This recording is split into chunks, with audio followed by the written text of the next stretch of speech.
I think documentation is so important because that foundational layer of thought processes, intent needs to get captured, as well as then the tactical methodologies of how things are captured or changed or stored or information shared one way to another. I'm curious how that evolved at Okta during your time there. Just because you started at, in the hundreds of employees and ended up in the thousands, and a substantially different revenue scale. What were the kind of phases that the organization went through? What were some of the milestones for the company and for the RevOps team? Sure. I think growth and expansion of organizations is always tough. There is a interesting framework that I don't actually know the name of, but it's a concept of 2x2, where on one axis, you may have the concept of knowledge. Do you know what you're doing? Do you not know what you're doing? And on the other axis is the concept of competency. Can you do it? And do you know how to do it? Right. And many organizations start off with that, don't know what I'm doing, cannot do it. And you move into this second place where you know what you need to do, don't know how to do it.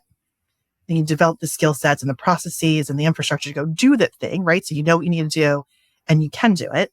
And you eventually fall into this last bucket that is, you know what you need to do, but you don't know what you're doing because you are so competent and so capable that it's hard for you to articulate what's going on. And I find that many organizations, when there's people turnover, everything that falls in the fourth bucket disappears. And so it's really incumbent upon leadership, management, ops people to hold themselves accountable before anything reaches that box 4, that it gets written down, described. And quite honestly, I think it is easier said than done. Every time you see, turnover in an org, I expect it to actually be backfilled with 2 people, because the person who's already working on it probably was taking shortcuts, knew how to get things done in a way that maybe doesn't scale as we continue to grow. And so you expect 2 people to kind of take apart what that is, one to fully understand and document it, to keep the status quo running, and a second person to propose changes to it based off of their other skill sets.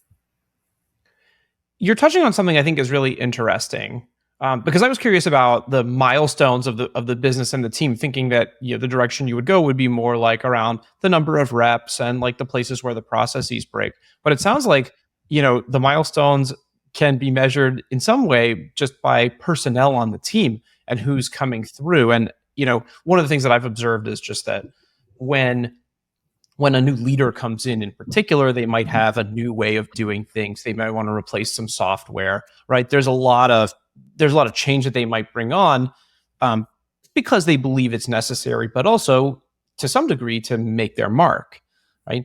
And it sounds like what you're saying too is there's a lot of information that can get lost because of, people are just so expert at what they do that they're just moving fast and not necessarily writing things down. So I'm curious what you think about that notion of like, well, in some way you could mark the milestones based on the personnel and not just the evolution of the company. I think there's absolutely aspects where you would map it by personnel, right? The more personnel that implies complexity, and you need different people to manage that level of complexity. But I also think that comes from change in the external organization. Most times when you think about a lot of tech companies, those companies grow faster than the people who own those roles today can grow in their own careers. I think there are exceptions. I would like to think of myself as one of those exceptions where, I grew with one company for 6 years and grew with Okta for 6 or 7 years as well.